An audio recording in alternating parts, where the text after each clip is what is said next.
Hello everybody, welcome back to the channel. If you are new here, my name is Jules and on my channel I like to share all things artsy with you guys. However, in January of this year I made a video talking about my sort of relationship with time management and the fact that I was going to start to use planners this year. And I think that we had a bit of a different setup in that video than we do now. I'll try and remember to link it in the description. Otherwise, if you check my videos from January, you will easily find it there. I basically got on the Hobonichi train last year. YouTube suggested a video to me and it sent me down a complete rabbit hole.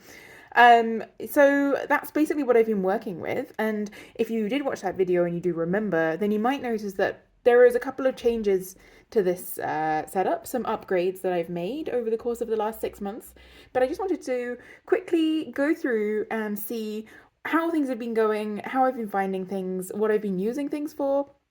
Maybe it's helpful to, I guess, hear the honest review rather than just the sort of very idealized version of people using planners and being perfectly organized. I mean, I haven't done any preparation for this video. This is completely unfiltered. What you see here is how my life is. So yeah, with that disclaimer aside, yeah, let me know in the comments how your year's going. If you decided to use planners this year, or what your setup has been in terms of trying to organize your time, and how it's going for you. Whether there's any changes that you're going to make in the second half of the year. So I guess very quickly to begin. I've recently been on a bit of a fountain pen binge watching on YouTube. Lots of great channels for journaling and fountain pens. And I started making a little catalogue of all of my ink swatches. And I'm keeping it in this Hobonichi A6 notebook that I bought spontaneously. And so I've been doing the classic style of several blogs on YouTube where they do these swatches of their fountain pen inks. Which I've been really enjoying doing. I mean, obviously I'm an absolute novice at that, but not at swatching things in general. And so I've been really enjoying keeping one of these little, because it's easy to lose track of what inks you have and which ones you like. These neon ones are so fun. But yeah, that's something that has happened in the last couple of weeks or so, really. Just wanted to mention that that's happening right now. If you'd like to see more fountain pen videos from me, then do let me know, because I would love a reason to go through all of my pens and inks and stuff. Not that I have like a massive collection, but maybe it would be motivating to do so if people would like to see it. Always looking for ideas for things that you guys would like to see on the channel. But to put that aside and get into the planners themselves. So at the beginning of the year, I was not using this cover. So this is the I think it's called Wild Berries or something. It's the one of the fancy fabric covers from Hobonichi. So it has this leather interior, and I've put this plastic cover on it because I am a liability when it comes to damaging things. But I really love it. I really love that it has these two bookmarks. I splurged on it about 4 months into having this planner because I realized I was using it every day, and I thought, okay, I'm going to spend the money on this because I just love it. But before that, I was using this cover, which is, if you look at the fabric under here, it's just a plain sort of blue-grey, which I thought was really nice. It's a beautiful color combination, and I have no regrets about buying it. It was just like the more budget option for when I started.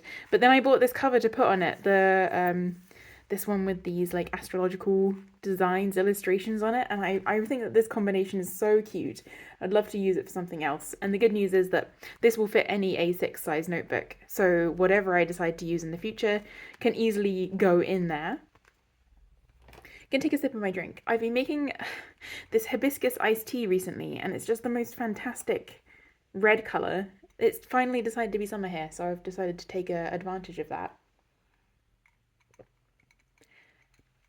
But yes, so that's one of the major changes that you'll notice from the video in January, is that this cover has changed. I really like that it has the little round tags on the end and the green leather as well. This basically, the sage green, I'm absolutely in love with it. I don't want everything in my life to be sage green, but I do like this. I was hoping to get the red to be honest. So this is the navy blue Hobonichi weeks from this year. I was kind of hoping to get the red one, but they didn't have it in stock by the time I bought it, so I got the navy blue one. So maybe we'll deal with this stuff later. Let's talk about how I've been using my weeks. So I can't remember what I said at the beginning of the year, but I think I've basically been using this exactly as I imagined I would. The setup of the weeks, if you're not familiar, is that it has this weekly layout where it has like the blank page on the right and then the horizontal weekly days on the left. And I really like this because I can do kind of like a brain dump here of like all of the stuff that I need to do in the week, and then keep track of appointments and sort of to-dos on a daily basis on the left. So this really works for me. This is basically how my brain works, especially when it comes to work stuff. I really like to think in weekly, so I can try and allocate my tasks. And as you can see, I've been keeping track of some stuff in the monthly sections here, so that's nice to have. And then I've been using this pretty much every week. I'd say that the weeks that I do not use it are weeks when I have like which is just like an off week where I don't write stuff. And also weeks when I'm on vacation. So that's what I mean when I say I think it's really like for work. So I split this up into like work and home to-dos, but the majority of it is always work. So I've been using this. It's been working really well for me. Obviously, I'm not aiming to make this beautiful or perfect in any way. It literally is just like a second brain. So on a Sunday or a Monday morning, I will write down everything I have to do just to get it out of my head and then try and move on with my week. I would say that I check it a little bit less often than I did at the beginning of the year, but maybe I can try and get back on that a little bit now. Does this one have anything at the back? No, not that I'm using. Oh, there was this. So there's the My 100 here, but I've been using the My 100 for something else in my daily planner, though I am thinking about maybe moving it here, but let's look into that now. So this basically, has this been a success? Largely, I think yes, and I do enjoy just using the Hobonichi pen from last year. I mean, it's this sage green again. I just think it's really pretty. So happy to use this pen. Really does everything I need it to do. Super functional, daily, at my desk planner. So this is the my daily planner then. So this is the Hobonichi A6, like the regular A6 planner. Yeah, the original. But I did get the Avec version. So this is only 6 months, so you can see I'm sort of here now, and then there's actually not that much left of this planner for me to use because I will start a new one in July. So I've got the second half. And I really like that format because it means that, you know, if you fall off of the wagon a little bit in the first half of the year, or if it's not going as you planned, then you have that like fresh injection of a new start in the second half of the year, which means you might be more likely to keep up with it. And I've been pairing this with these Zig clean color dot pens. They're super popular with journalers. I have them in, I think they're called the smoky colors. And I've been trying to match them to the monthly colors. So the Hobonichi, every month it has a different color grid and lettering on the, yeah, just a different color grid and print on here. So you can also see it on the side, the different colors. So it's nice, it's fun to be able to match those. So to flip through this, there is a habit tracker. So, well, there's these monthly sections, these sort of vertical monthly sections here. And I started out using them as a habit tracker, and I have completely stopped doing that because it was just too much to keep flipping to another section to record stuff every day. I think that's basically what it came down to. Yeah, I don't really use it anymore, and I would love to hold myself accountable more for the things I want to do, but I think we're gonna have to figure out another way. And then this was the monthly sections where I started out doing a daily doodle every day, and I actually did this for quite a few months, but I stopped just about in the middle of March, and then obviously now we are in June. So yeah, I don't know. Maybe I'll catch up at some point. It doesn't take that long to catch up on these, and you can see that I've been using the same pen and ink in all of these pages. And at the start of the year, I was using this ink in, I believe it was this pen, because I think this matched this cover really nicely. So this is a Kaweco Sport in, in just that like pastel blue. I have a clip on it so I could clip it onto my cover. And the ink that I was using was a waterproof ink from Rohrer and Klingner, which is this very subtle grey colour that has a very interesting shade to it, which I really like, better than black. So I still use that ink, but I realised that I was worried about traveling and running out of ink if I was away for a week. The actual size of the converters in the Kaweco Sports, so like in here, they're really, really small. So you really don't get much ink in them. You get enough ink, but not that much ink. And so I decided that I would treat myself to a new pen. I do own several fountain pens, but this one was very specifically bought for my journal. And you can see that this ink is pigment ink because it sort of separates a little bit into this orange pigment in the barrel, which I find very fun. So this is a TWSBI Eco in the cream and rose gold colorway, and it has an extra fine nib. And I bought it because it's a vacuum fill, it fills the whole body of the pen with ink. Well, not vacuum fill, piston fill. But basically the whole body of the pen fills. So if you go away, this is enough ink for like a month if you're just writing in like an A6 journal like this, maybe some other bits and pieces. And I just love the colours. I think that this will go with everything that I will own forever. So very happy with that investment. I think that was a real upgrade. And that was again something that I bought when I realised that I was actually going to be using this more, because I didn't want to go commit that much at the beginning of the year.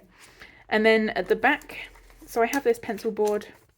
It's really cute. It just helps you have something to lean on, especially when you get towards the end of the book and it's like a little bit lumpy under here. And then at the end of the book, I've been keeping track of the movies I've been watching, because this my 100 list inspired me to try and watch 100 movies this year. I decided I was just going to try and fill this up. So as you can see, it's only the beginning of June and I'm almost at 50 already, which means I'm ahead on my movie watching. I also bought some book darts at some point to use as page markers, but then I found the Midori, I couldn't find these Midori page flags at a reasonable price, but I found them in some shop somewhere, and so now I have these, which I really like because they stick up just enough for you to be able to flip through to the page that you want. So that's how I've been using the My 100 section. That's basically all of basically the only part of the back of this book that I've been using. I don't really need all of this stuff, plus it's in Japanese, which I quite like, to be honest. I don't mind that it's in Japanese. But basically, the most consistent things that I've been doing, weird freaking day. The most consistent things that I've been doing is logging. Basically, at the beginning, I was using it more as a to-do list. So I'd write things that I had to do and then cross them off. And I've always been watching movies and drawing this little icon here to indicate which days I watched what movies. But as time has gone on in the last couple of months, it's been more of a writing down what I've done. And I don't always write so much every single day, but I do use it most days. This is like, I was really sick, I think, at the end of this month, and so I didn't use it so much. But you can see I still do. This is the colour for this month in June, and I've been using this more or less every day. It started out as more of a to-do list, and now it's sort of almost more of a journal, but I still do write down some things that I have to do. I just don't really use it as a checklist that much. And occasionally I'll do little drawings in here as well. Let me try and find an example. See, if I was organized, I would have found them already. But yeah, for example, here I was like drawing little pictures of things that I've eaten, and yeah, in the lists at the top. So the format of these pages is that they have this list here on the top right, and then the timetable on the left, and then a little margin line so you can write here separately. So I do like that it allows me to keep track of things that have happened on the left, like along the timeline. I also keep track of how long I've slept. Yeah, because that's also something you can do with this timeline, so I can see any days when I had like really broken sleep or didn't sleep very much. That's something I can keep track of. But yeah, it's definitely more of a journal now than a to-do list. I don't know if it functioned better when it was a to-do list, so maybe I will try and get back into that as well. I'm not really sure. But I think that I am quite pleased that I've still been using it so much. And I think that it's actually been a really positive addition to my life that I didn't have before, that I can go back and look at what was happening on these days. You see, there was like less points on these days because it was like, oh, you need to do this, this, and this. And I'd be like, okay, sure, I did it. Whereas now it's actually got more information. So it's a very versatile system that will change as my needs change, as my energy levels change, and that I think is really nice. So I'm really looking forward to the Hobonichi release this year, which is another reason which I'm glad I got into this, because they usually do, they drop a new release in September 1st, which I guess means that we might start seeing new products soon, which is really exciting to me, and I will definitely do a video when I get all of the new stuff for next year. But I think that it's so nice, and I think that there's like a certain amount of this that really feels like it's with me. I designed this, by the way. This is in like my digital sketchbook tour video that not that many people watched. So if you want to see how I make these kinds of designs, then check out that video. But there's certain amounts of this that I feel like really stick with me for life in a certain way, which sounds a bit dramatic, but this cover that I have, I mean, it's just such a lovely fabric. Hang on, let me take this out here so you can see maybe a little bit closer. It's like such nice quality, and I really, really love the design, and it just feels so nice to use, and it really helps me feel like I'm more in control of my day-to-day existence when I have these things. I also have just a regular Moleskine A5 notebook, which I use for scribbling and ideas, which works also really well for me. I won't show you that in this video, but I think I went through it in the January video. But that's where I'm at this time of the year, almost 6 months into 2024 and 6 months into my first year of trying to use a planner, basically. So in case anybody was wondering or is interested to hear, let me know if you resonate with any of the experiences I've shared today in the comments. And yeah, like I said, let me know if you'd like to see more videos on fountain pens and journaling and things. I'm very brand new to this, but maybe that's also nice to share a sort of slightly more naive perspective on the habit. And that's all I have to share with you today. So look forward to seeing you in a couple of weeks with another video. Thank you so much for watching. Don't forget to click like and subscribe if you'd like to see more videos. Also, if you're not sure, maybe check out another video. This is not my usual type of content, so let me know what you think of that. And I'll see you all in a couple of weeks. Bye for now.